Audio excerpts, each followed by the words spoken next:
Complot contre la République démocratique du Congo, les masques continuent à tomber. Alors que l'élection présidentielle approche à grands pas, les perdants, sous la bénédiction de la communauté internationale, préparent leur plan B. La nation congolaise est plus que jamais en danger, les Congolais doivent se réveiller. Dans cette vidéo, sans filtre, alors que la campagne électorale connaît sa dernière ligne droite et que tout est fait pour que le 20 décembre prochain, les Congolais soient aux urnes, une nouvelle rébellion voit le jour. Il s'agit de l'Alliance Fleuve Congo, mouvement chapeauté par Corneille Nangaa, ancien président de la Commission électorale nationale indépendante de la RDC.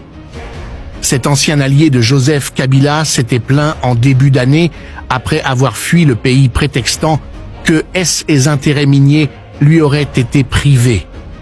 Sans démontrer comment il les a obtenus, l'homme a fédéré autour de lui tous les ennemis du Congo, dont les rebelles du M23, des généraux fugitifs dont John Numbi, certains politiciens dont Moïse Katumbi, Joseph Kabila, et bien d'autres déçus du pouvoir de Tshisekedi, et surtout ceux habitués à s'enrichir sur le sang des Congolais.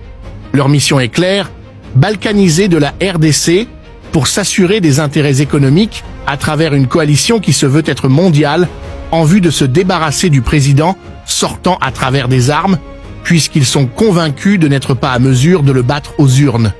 La République du Kenya a servi de cadre à cette messe noire contre Tshisekedi.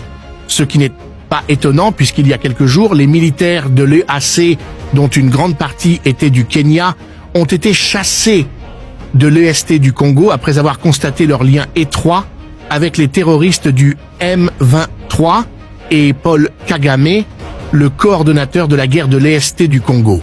Avec Tshisekedi, les intérêts des Occidentaux se sont vus considérablement réduits et que le pillage des ressources par le biais du Rwanda a été stoppé, ce qui a engendré cette rage. Au regard de la situation du Congo, et vu que plusieurs pays occidentaux sont derrière ces marionnettes, à défaut de faire un scénario à la Ouattara avec le juif Moïse Katumbi, la guerre est préconisée. Dans l'état actuel, seul allié crédible qui puisse aider le Congo reste le président Vladimir Poutine, à l'image du Burkina Faso, du Niger et du Mali.